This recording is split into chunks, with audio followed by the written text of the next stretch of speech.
उसके बिजनेस नहीं चल रहे और बिजनेस में ग्रो करना चाहता, वो भी काफ़ी रीच आउट करता है एस्ट्रोलॉजर्स को, उनके बारे में या उनको क्या आप सजेशन देना चाहेंगे, क्या बताना चाहेंगे, क्या रेमेडीज उनको करनी चाहिए? देखिए, बिजनेस की अगर मैं बात करूं तो बिजनेस होता है प्रॉपर शुक्र, जो सप्तम का लॉर्ड होता है एस्ट्रोलॉजी में, उससे बिजनेस को देखा जाता है। इसके साथ साथ बुध और शनि, ये आपका अपने काम को बताता है। अगर आपका ऐसा काम है जिसके आपके अंडर में कुछ लोग काम कर रहे होते हैं या आपका इंडिविजुअल कोई काम है, ठीक है, तो उसमें आपकी प्रोडक्टिविटी कैसी रहेगी, ये सब बुध और शुक्र और शनि के हाथ में होता है। इसके अलावा आपको ये देखना चाहिए कि आपके कौन से ग्रह अच्छे हैं और आपको वास्तु में कौन सा डायरेक्शन में बैठ के काम करना चाहिए। अगर आप सेल्स का काम कर रहे हैं तो आप कौन से डायरेक्शन में करें, और आपने फाइलिंग का कोई काम है तो आप कौन से डायरेक्शन में अपने फाइल्स को रखें, क्लाइंट के साथ किस तरह से फेस करके बैठे, ये सब बहुत इंपॉर्टेंट होता है वास्तु में। आपके कार्ड्स पे आपके लोगो कैसे हैं, लोगो बंद तो नहीं है, लोगो ग्रो करने वाले हैं, लोगो में आपने डिजाइन कलर क्या रखा है, किसी के लिए मंगल अच्छा है तो किसी के लिए बुध अच्छा है। तो यहाँ आपको एस्ट्रोलॉजी की सपोर्ट भी लेनी पड़ेगी और साथ साथ वास्तु को भी देखना पड़ेगा अगर आप बहुत ज्यादा ग्रो करना चाहते हैं। इसके अलावा छोटी छोटी रेमेडीज ये होती हैं कि अगर आपने कोई ऑफिस ले रखा है तो आपको नॉर्थ का फेसिंग जो हो वैसा ऑफिस लें, ताकि साउथ में आप बैठे, है ना, आप साउथ में बैठे और नॉर्थ का आपका ओपन हो, है ना, वो वहां पर लें। और साथ साथ बुध को अच्छा रखें। बुध को अच्छा रखने का मतलब ये है कि आपके जो भी ऑफिस एरिया है वहां पर आपको लाइट एनर्जीज रखनी है, बहुत ज्यादा डार्क कलर नहीं करना है। जनरली राहु देखिए, मुझे लगता है 70% लोगों के लिए थोड़ा सा निगेटिव होता है। अगर जो भी डाउनवर्ड जाते हैं, है ना, जो ओके। भी जिन्हें भी प्रॉब्लम आती है वो राहु के कारण आती है, या शनि बहुत अच्छा नहीं है तो वो कितना भी मेहनत कर रहे होते हैं उन्हें सक्सेस ही नहीं मिलता। तो सक्सेस करने के लिए भी आपको बहुत सारी चीजों का ध्यान रखना पड़ता है कि आपके ग्रह क्या चल रहे हैं। अगर मान लो शनि का दशा चल रहा है और शनि ही अच्छा नहीं है तो आप कहाँ से ग्रो कर जाओगे। राइट। तो शनि के उपाय कीजिए, शनि के जेम्स पहनिए। लेकिन एक नॉर्मल सी चीज है कि कोई भी बिजनेसमैन है और उसका काम है बोलने वाला, सेल्स का काम है, या फिर कोई ऐसा काम है जहां पर आपको मार्केटिंग करनी पड़ती है या आपको क्लाइंट से बार बार मिलना पड़ता है, तो आप एमरल्ड पहन सकते हैं।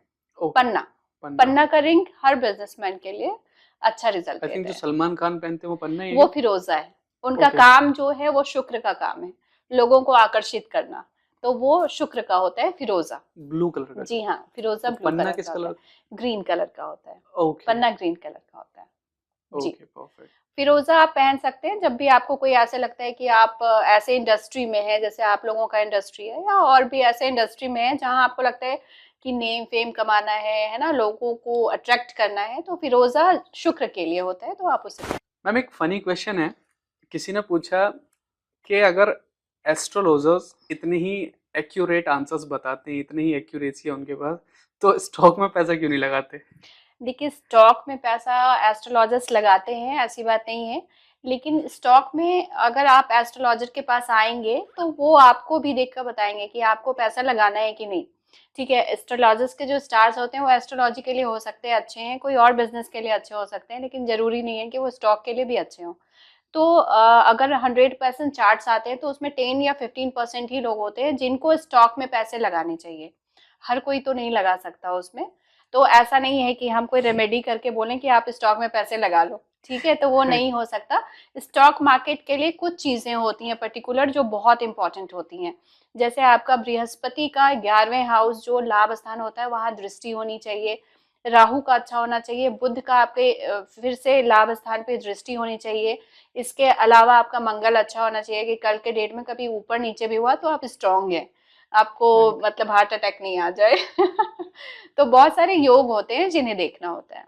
वैसे ही एक बैटिंग ऐप है ना, ड्रीम इलेवन, जिसमें प्लेयर सेलेक्ट करने होते हैं कि जो अच्छा परफॉर्म करेगा वो पर्सन उतना ही अर्न कर सकता है, जीत सकता है। कि एस्ट्रोलॉजर्स मतलब क्यों नहीं लगाते ड्रीम इलेवन, क्यों नहीं खेलते क्रिकेट, क्यों नहीं देखते वहां पे? देखिए, एस्ट्रोलॉजर्स को एक तो इतना टाइम नहीं होता कि ड्रीम इलेवन देखें और फिर अपना सट्टा लगाएं, क्योंकि वो दूसरे की ही प्रॉब्लम को सॉल्व करने में रहते हैं। और देखिए, ये सारी चीज़ें ना बहुत एक्यूरेट नहीं होती, क्योंकि हम जिनके बारे में जान रहे होते हैं, आप मेरे पास क्लाइंट बन के आए हैं तो आप मुझे सही अपना डिटेल्स देंगे कि मेरा बर्थ डेट ये है और मेरी टाइम ये है। लेकिन हम ऐसे लोगों पे, ऐसे लोगों की कुंडली देखें जिनका हमें डेट ऑफ बर्थ या टाइम एक्यूरेट नहीं पता है, सिर्फ गूगल के आधार पे हम उसे प्रिडिक्ट कर देते हैं कभी कभी, तो यहाँ पर हमारा फॉल्ट हो जाता है और यहाँ पर गलतियां होती हैं। राइट। ठीक है, तो अगर कोई पर्टिकुलर इंसान आपके सामने बैठा है और आप उसको जान रहे हो और उसकी पूरी डिटेल्स है आपके पास, तो वो एक एक प्रिडिक्शन सही होती हैं, उसमें भी कोई मतलब मिथ्या ही नहीं है। जी राइट। ऑल्सो मैम बेसिकली अगर अर्निंग का पॉइंट ऑफ व्यू देखा जाए, अगर कोई अपना करियर बनाना चाहता है जी एस्ट्रोलॉजी जी में, जी। सो एक अर्निंग का क्या सोर्स, और अर्निंग का सोर्स मुझे आप प्रोसेस बताएंगे कितनी हो सकती है और क्या प्रॉपर प्रोसेस होता है एक अर्निंग का? देखिए, इससे बेहतर अगर आप मुझसे ये पूछते कि एस्ट्रोलॉजी में करियर, सफल करियर कैसे बनाएं और इसमें पहचान कैसे बनाएं, ठीक है, अगर मेरा आप क्वेश्चन यही है कि सफल करियर कैसे बनाएं। और देखिए, अगर आप इसमें पहचान बनाते हैं तो वो कहते हैं ना कि आप सक्सेसफुल हैं तो आपके पीछे पूरी दुनिया आ जाती है। राइट।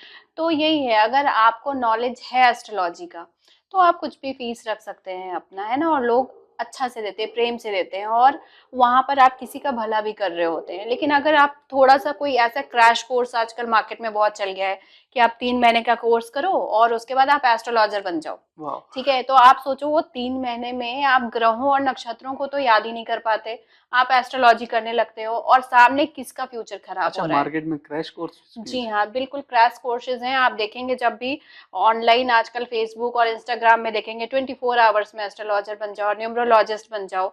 तो क्या ऐसा संभव है जो बच्चा ABCD पढ़ने में 1 साल लगा देता है, और एस्ट्रोलॉजी इतना इतना कैसे लोग कर रहे हैं पता नहीं। तो यहाँ पर सबसे पहले तो ये सोचना चाहिए कि एक विज्ञान है और एक रिसर्च का विषय है, ऐसा विषय नहीं है कि कोई भी बैठ जाए। ये तपस्या है, एस्ट्रोलॉजी एक दिन में नहीं आता। मिनिमम आप कितना सीख भी टाइम? जाएंगे तो भी आपको प्रैक्टिस करनी होती है, और जब आप प्रैक्टिस करते हैं, आप दिन में 10 से 20 50 कुंडलियां देख रहे होते हैं, वो प्रैक्टिस होती है। और जब आप प्रैक्टिस में पूरी तरह से निपुण हो जाए, आपको लगता है कि हाँ ये मेरे पकड़ में है, तो आप एक पर्टिकुलर चीज ही देख सकते हो। बिजनेस को देख रहे हो तो बिजनेस को ही देख सकते हो। हर तरह के लाइफ की चीजों को देखने के लिए आपको रिसर्च में जाना पड़ेगा। जब आप एक ही तरह के 100 लोगों से मिलते हो तब जाके वो चीजें आती हैं, है ना, क्योंकि हर जगह अलग अलग, आप बुक्स पढ़ के तो नहीं हो सकते ना। अगर आप बुक्स पढ़ोगे तो उस काल की चीजें अलग लिखी थी, गज केसरी योग, उस समय हाथी होते थे तो गज केसरी योग था। अब तो भाई कार योग होना चाहिए, है ना। तो ये बहुत सारी चीजें चेंज हो चुकी हैं, तो आपको यहाँ पर बहुत सारी चीजें समझनी पड़ती हैं। बट हाँ, अगर आप एस्ट्रोलॉजी को करियर बनाना चाहते हैं तो आप मिनिमम 1 से 2 साल का प्रैक्टिस जरूर करें प्रोफेशनल होने के लिए, और इसमें ग्रोथ भी बहुत अच्छा है, और आप अगर बहुत अच्छा काम करके समाज को दे रहे हैं कुछ, तो आपको कमी कुछ भी चीज की नहीं होगी। एस्ट्रोलॉजी कोई न्यू कॉन्सेप्ट नहीं है, काफी टाइम से है। सो अभी मॉडर्न एरा में कोई एडवांसमेंट हुआ है इसमें?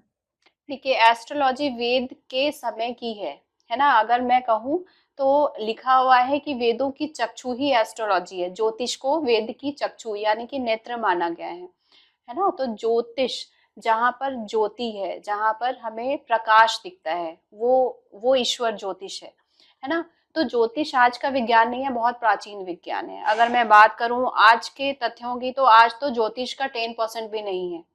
अगर हम पुराने समय में जाएं तो पुराने समय में बहुत सारी चीजें होती थी, मौसम से लेकर हर कुछ का राज ज्योतिष होते थे। आप देख लो कि कहीं भी ऐसा पुराना आप पढ़ेंगे, वहां पर आपको एक राज ज्योतिष का पद होता था, है ना, जो राजा को बताता था कि आपने कब लड़ाई करनी है, आपने कब फसल लगवाना है, आपने क्या काम कब करना है ना। तो इस तरीके से बहुत पुरानी चीज है ज्योतिष, कोई नई विद्या नहीं है।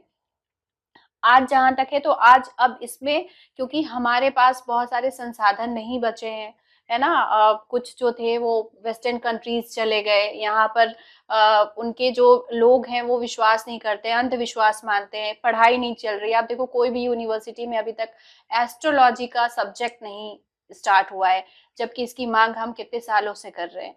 कि जब हम बड़ी बड़ी चीजों को, मुहूर्त को मानते हैं, हम हर चीज को मानते हैं एस्ट्रोलॉजी के हिसाब से, हर घर पे काम होता है और हम सनातनी हैं, तो हमें, मैं तो गवर्नमेंट से रिक्वेस्ट करती हूँ कि आप इस पे भी ध्यान दें कि एस्ट्रोलॉजी एज ए सब्जेक्ट आपको यूनिवर्सिटीज में लाना चाहिए, ताकि हमें प्राउड फील हो कि हमारा इतना पुराना विज्ञान जो है, इतना पुराना शास्त्र है, उसकी पढ़ाई हो और ये लुप्त ना हो जाए। तो ये सबसे बड़ी चीज है कि आज जो लोग एस्ट्रोलॉजी में आना चाहते हैं उन्हें बहुत मेहनत करने की जरूरत है, क्योंकि बहुत संसाधन के बिना उन्हें रिसर्च करके उन चीज़ों को फिर से इकट्ठा करना पड़े। देखिए, एडवांसमेंट की मैं बात करूँ तो बहुत अच्छे अच्छे लोग हैं जो इस पे काम कर रहे हैं और बहुत सारे बुक्स लिखे जा रहे हैं, बहुत सारी चीज़ें कर रहे हैं, और इसके साथ इसमें जो लॉजिक अभी नहीं है, जैसे अगर मैं बात करूं तो मेरी अभी डीआरडीओ के जो साइंटिस्ट हैं जिन्होंने ब्रह्मोस बनाया था, उनके साथ मेरी बात हुई थी इस मैटर पे। उन्होंने कहा एस्ट्रोलॉजी हम सब मानते हैं, लेकिन ये ब्लैक साइंस है, क्योंकि उसके पीछे जो एक पर्दा है उसे हटाने की जरूरत है। तो उस पे काम कौन करेगा? उस पे हम ही लोग तो काम करेंगे ना, जो एस्ट्रोलॉजी कर रहे हैं, क्योंकि इस विज्ञान की ताकत हमें पता है ना। तो मैं सभी एस्ट्रोलॉजर से ये विनती करना चाहूंगी कि आप इस पे काम करें, कुछ नहीं तो कुछ रिसर्च करें, कुछ अच्छे शिष्य को जरूर बनाएं, ताकि ये जो हमारा इतना मेहनत है ये बेकार ना जाए और ये चलता रहे। और सरकार से भी निवेदन है कि भाई आप एस्ट्रोलॉजी को लाएं एज अ सब्जेक्ट, ताकि अच्छे अच्छे लोग इसमें आ सकें और इसकी महत्व बनी रहे। एस्ट्रोलॉजी और अंधविश्वास में ना बहुत थिन लाइन है। बिल्कुल। So what's your thought on this? देखिए, एस्ट्रोलॉजी क्या है, ये ग्रहों के हिसाब से हमारे प्रिडिक्शंस है और गाइडेंस है। लेकिन अगर जब हम इसे बहुत उटपटांग चीज़ों में ले आते हैं, इस तरह से मैं कहूँगी कि करना है हमें कुछ, कि हाँ शनि की रेमेडीज करनी है, तो आप प्रॉपर समझो कि वो रेमेडी है क्या और क्यों बताई जा रही है, उसके पीछे का साइंस क्या है। इसके अलावा अगर आप आंख बंद करके कोई भी रेमेडी करने लगते हो कि ये जाके वो कर दो वो कर दो, बहुत सारी चीज़ें हैं देखो जिनका कोई कहीं भी लिखित प्रमाण नहीं है, बिना प्रमाण के आप कोई रेमेडीज करा रहे हैं और आप भी उसे मान के आंख बंद करके चल रहे हैं, तो आपको समझना चाहिए कि यहाँ से अंधविश्वास स्टार्ट हो जाता है। क्योंकि जब आप इस तरह की चीज़ों में चले जाते हैं तो एक के बजाय 10 ऐसे ऐसे गलत चीज़ों में पड़ जाते हैं। तो हर कुछ का एक तथ्य है और साक्ष्य है, जो अगर आप एस्ट्रोलॉजी में जाएंगे तो बहुत सारे ऐसे बुक्स हैं, रावण संहिता हो गए, या फिर हमारे वेदों में बहुत सारे ऋचाएं हैं, श्लोक हैं, जिसमें रेमेडीज छुपी हैं, और उनके आधार पे हम कोई रेमेडीज बताते हैं, क्योंकि उनके पीछे विज्ञान है। अगर वेदों में जाएं तो एक एक जो श्लोक है उसके पीछे एक मंत्र है और उसके पीछे उसकी ऊर्जा है, जिससे कैंसर जैसे बीमारियां भी ठीक हो जाते हैं, है ना। तो उसके पीछे साइंस है। कोई भी ऐसा नहीं है कि हम बिना तथ्य के आधार पे, बिना प्रमाण के आधार पे कोई भी रेमेडी या कोई भी श्लोक या कोई भी मंत्र और उसका जाप करवाएं, बिल्कुल नहीं होता। लेकिन अगर आप खुद में ही ऐसे सोच लो कि कुछ भी कर रहे हैं, तो आपको भी जागरूक होना पड़ेगा। पहले तो आपको ये देखना चाहिए कि हाँ एस्ट्रोलॉजर मुझे सही बता रहा है या गलत बता रहा है, और उसका प्रमाण क्या है। वो भी थोड़ा सा, आजकल तो गूगल हर जगह पर है, तो आप देख सकते हैं। और आपको खुद भी अवेयर होना पड़ता है। जैसे आप जाते हैं ना कभी स्कूल में, या बच्चों के प्रति अवेयर होते हैं कि हाँ ठीक पढ़ाई है कि नहीं, तो वैसे ही अवेयर होना चाहिए। मैं तो यही लोगों को कहूंगी कि आंख बंद करके सभी जगह ना जाएं और उनकी एक्सपीरियंस को देखें, उनकी इमेज को देखें, वहां पहचानें, फिर आप जाएं। मैम अभी क्या ना, बहुत सारे मोबाइल एप्लीकेशंस, बहुत सारे सॉफ्टवेयर वेबसाइट्स हैं जिनके हाँ। थ्रू एस्ट्रोलॉजर्स काम करते हैं, बताते हैं सारी चीज़ें, प्रेडिक्ट करते हैं। सो ये मोबाइल एप्लीकेशन, सॉफ्टवेयर, वेबसाइट कितना सही है?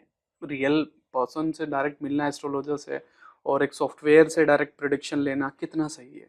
देखिए, जैसा अभी आपका प्रश्न था, तो मैं ये हमेशा कहूंगी कि जब भी आप एस्ट्रोलॉजी का कंसल्टेशन लेना चाहते हैं, आपको खुद जाना चाहिए। प्राचीन काल में भी एक नियम था, जब भी ज्योतिषाचार्य के पास जाते थे तो आप फ्रूट कुछ भी लेकर जाते थे, और उनसे, क्योंकि आप भविष्य के बारे में जानना चाहते हो।